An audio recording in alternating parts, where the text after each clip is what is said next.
Magandang araw mga lods. Yung topic natin ngayon pwede ba ang isang cock at dalawang hen sa isang cage? Mga lods, yan ang ating itatopic mga idol, mga lods.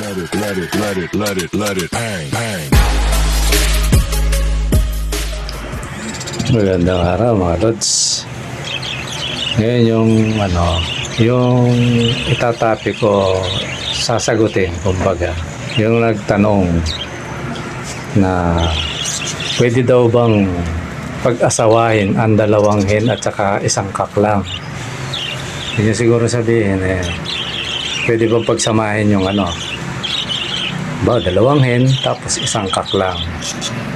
Yun siguro yung ibig sabihin ni Idol o ni Lods. Totally, sabi ko nga sa kanya, topic ko na lang para mas malinaw kasi pag sa text, limitado. Ang nagtatanong nga pala si, mga Lods, si Aris Daguhoy.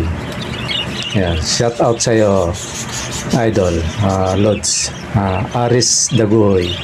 Ngayon ganito, Lods, kasi sabi niya, newbie pa lang siya.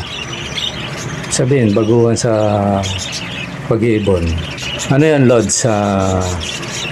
Gaya na sabi ko sa inyo na may mga napapanood na marami sa internet pero minsan hindi nakakatulong talaga sa atin.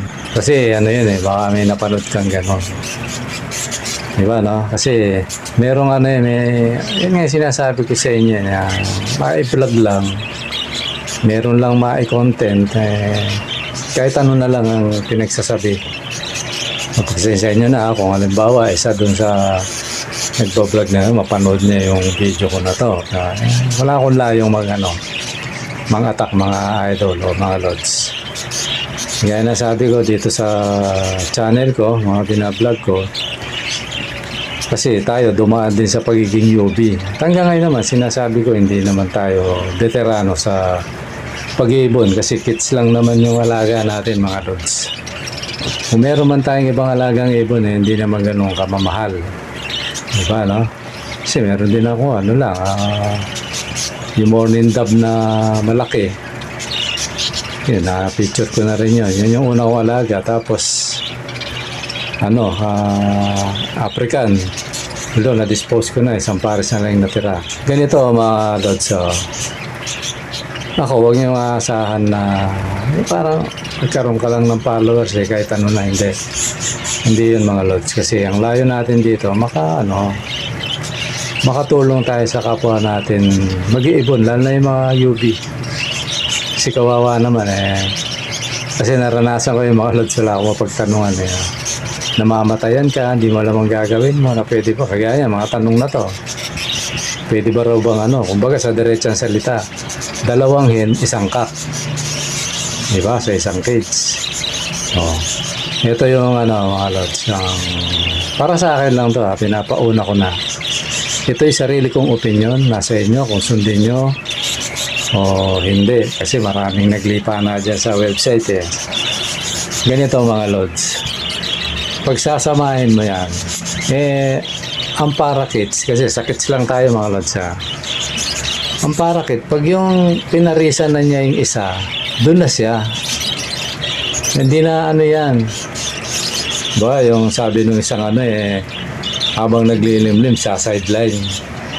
Siguro masasabi ko kalokohan yun Kasi ang parakit, habang naglilimlim yan, sinusubuan niya yung isa. Sinusubuan niya yan Ngayon, kung naman yan, kasi sabi nga nung isa, manyakol daw kasi yan, kaya ganyan, okay lang sisirain mo lang yung mga ibon mga lods. Kasi mangyayari niyan, pag pumares yung sa isa, baka mamaya iwanan niya tong isa, yung naglilimlim. Hindi kawawa naman. Kung mong itlog nun, pipisain niya mag-isa na siyang magsusubo doon kasi nga pinarisan niya tong isa. Palagay na natin, dalawa yung pugad, magkahiwalay. Sabi nga, parang hindi raw mag-away. Pag pumares doon sa isa yun, baka doon na mabaling yun. Iwanan niya yung merong itlog na naglilimlim, mga lods. Baka lalo sa limutang mangyari. Kasi kawawa tong isa. Baka matumbahan ka ng hen. Kasi gagawin niya, sosolohin niya yun eh. Pag nagkataon na yung isa, pinarisan niya yung ano. Di ba, no? Pinarisan niya yung isa. Bawa, nangitlog na to. Tapos sabi niya dalawa. Paano kung parisan niya rin?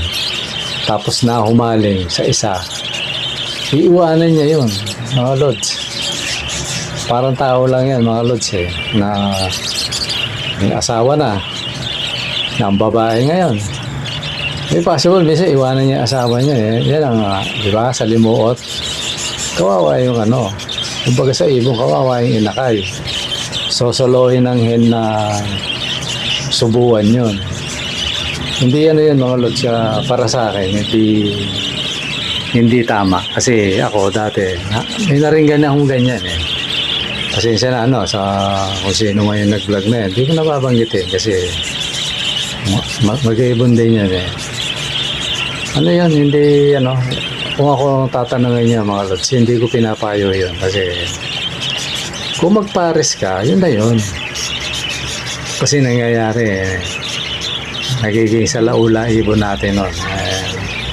Huwag nating iganon. Kung gusto mo lods, ganito. Si Idol Aris Daguhoy, ganito. Halimbawa, gusto mong ganon, huwag mong gawin, nagpares ka. Pag hindi sila nag-succeed, hindi palitan mo. Ayun, mas pwede pa yun. Huwag yung yung pagsabayin mo. O, iniisip mo dahil madaling dumami, hindi, nagkakamali ka ron. May possible, iwanan niya yung isa. Kasi ako, ginawa ko yan mga lods, kaya alam ko sabihin Hindi may pares, kumbaga, may isa. Tapos, nilagyan ko uling isa. Tapos, dalawang nest box. Alam mo nangyari, bigla niyang inaway yung una Pumunta sa isa. Paglalapit yung isa dahil siya na yung nauna inaaway niya. Minsan pagtutulungan pa yan. Kawawa ibon mga lods. Kaya payo ko idol, hindi tama yun. Kung magpares ka lods, parisan mo isa. Hindi maganda yung breeder, di tsaka mo palitan. Ganun ang tamang proseso. Kasi kawawa yung ibon mga lods. Huwag nating huwag tayong masyadong nakikinig sa mga kasi mga lods hindi tama. Kasi ang logic, bakit ito lods hindi parang payong kapatid sa mag-iipon. Bakit mo naman gagawin yun? Dahil iniisip mo lods para dumami ka agad. Hindi, mali. Hindi dadami. Baka mamaya mamatayan ka pa ng ibon idol. Ano po yun? Hindi tama. Ako lods, pati na rin yung iba gaya na sabi ko, ako nagtatapat lang. Tinesting ko rin yan. Hindi aawayin manapa. Aawayin niya. Sayang naman yung iba pag nag-away-away. Ang totoo ganito nga malaki-laki yung yung parang colony na pero dalawang pares lang. Yan nangyari, nagurguran pa mga lods nag-aaway pa yung dalawa yung isa may inakay na tapos ang pa minsan may pugad na yung dalawang may pugad na may nest box minsan may ibon gusto niya dun din pumugad may na yung isa may inakay na ayun laban sila kaso kawawa yung yung may inakay siyempre mahina pa yun dahil nagpapakain pagod dyan kaya minsan nangingitlog pa lang. Gusto niya dun lumipat. Parang may ganun kasi. Yung parang parang tao. Hingitero, ganun. Gusto niya dun din. Ayun, nagurguran sila mga lods. Kala ko mabubulag nga Nasira yung yung tuka dito sa may parting ilong. Kala ko nga, marami. Hindi nagagaling Kasi may possible kasi yan mga lods. Mabaklas yung tuka ng mga yan Ayun, ang ginawa ko nung inalis ko kaagad yung nangingitlog pa lang. Sinacrifice ko na yung itlog niya. Sabaling masira kaysa naman niya sa inakay mga lods. Tsaka may napatay pang inakay yun kasi nag-aaway sila Ang kasi, pag inaaway yan, tapos minsan kinahatay niya yung parang galit na siya. Yayariin niya yung mga inakay niya. Kung di niya iuhulog, papatayin niya. Yun ang salimuot. Ano pa yun ha? Parehas may pares pa yung dalawa na yun. Imagine mo, pag isa lang yung kak mo. Lalo mag-aaway yan. Kaya ang pinakapayo ko ito, Lods. Huwag na, isa na lang. Kaya nasabi ko dito, baka nagmamadali kang dumami ipon mo, Lods. Darating ka dun. Huwag kang magmamadali kasi baka dumami yan, di mo alam kung saan mo ilalagay, idol. Kasi UB pa lang tong ka-idol natin na to, si Aris. Kaya yung payo ko sa'yo, Aris, huwag. Ano yan, baka mag-away, kawawa ibon, sayang. Ano lang, kung talagang 3 lang ibon mo, di tengo mo lang, okay lang yun. Ihiwalay mo siya, pares mo yung dalawa, di ba? O pag dumami yan, ilang buwan lang yan. Di may, ang dami na, di may pares na, ganun. Ganun lang mga lods. Huwag yung minsan huwag tayo masyadong nakikinig sa mga sabi nga, gaya na sabi ko, huwag tayong masyadong nakikinig sa mga sa mga YouTube kasi yung iba dyan may masabi lang. Kasi ako sa totoo lang yung may-ari ko ginagawa ko sa limuot. Kaya mga lods, pinakapayo ko wag. Kung magpares ka isa lang. Kasi yan mga lods, ito pinakatip ko sa'yo. Pag yung ibon nagpares na yan, tapos nangitlog, tapos nilimliman hanggang sa mapisa, di unang buga ganito itsura. Sa susunod na clutch niyan, iba na naman itsura niyan mga lods. Maring 3 sunod o 2 sunod, pare-parehas mga anak. Pero sa atya gusto mo mag-iiba yan. Kasi dala-dala na yung mga genes ng ninuno niyan. Yung pinaka-melanin, kumbaga. Yung melanin nila, dala-dala na yun. Mga melanin ng mga ninuno, mga usang galing lahi yan. Kaya magugulat kami sa parehas green, magbubuga blue. Magbubuga white. Isang bubuga dominant. Kasi may pinanggalingan ng lahi. Kaya lang, tsaga-tsaga lang, Lods. Okay lang yan. Isang pares lang. Kung isang pares lang yan, 3 lang ibon mo. 2 yan. Okay lang yun. Standby mo yung isa, hiwalay mo. Pares mo yung 2. Ganun lang, Lods. Kung gusto mo maging succeed na mag-iibon. Kumbaga ako kasi, nakita ko na lahat yan Pinagagaya ko yan, puro sa limuot nangyari mga lods. Kaya alam ko na sabihin yan na hindi tama. Kasi sa gusto mo, pag bawa yan, isang pares, nagbuga yan, yun na yun, umpisa na yan mga lods. Tsaka alisin na natin yung di ba, binablog ko rito magkapatid, hindi yan. Ito sa akin to hindi ako naniniwala magkakaroon ng yan. Matsatsambahan ka lang talaga. O kagaya nyo, di ba, pinakita ko, di naman magkapatid, bakit may ganon? 3 pa. Baka sabihin nyo, anak nung hindi. Kitang-kita naman yung itsura Yung mga matagal nang nanonood dito, alam yun. Yung mga anak ni Marites, tsaka yung anak ni Batip. Malalayo pinagbilang ko niyan, mga lods, iba-ibang tao, pero ito mo, bakit may bingot, di ba? 3 pa. May 1, may 2, may 3 pa, di ba?